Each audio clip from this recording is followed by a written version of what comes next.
মাদ্রাসার মুহতামিম জনাব হযরত মাওলানা মুফতি শফিকুল ইসলাম সাহেব। আলহামদুলিল্লাহ।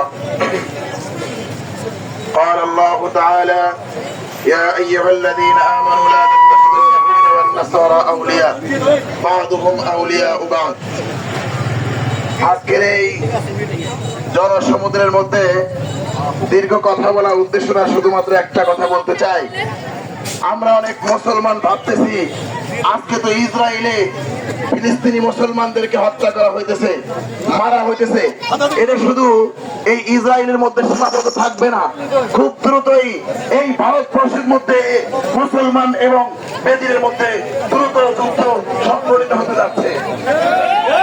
লাগানোর জন্য মুসলমানরা যদিও সম্প্রীতি রক্ষা করার চেষ্টা করতেছে, কিন্তু ভারতের এই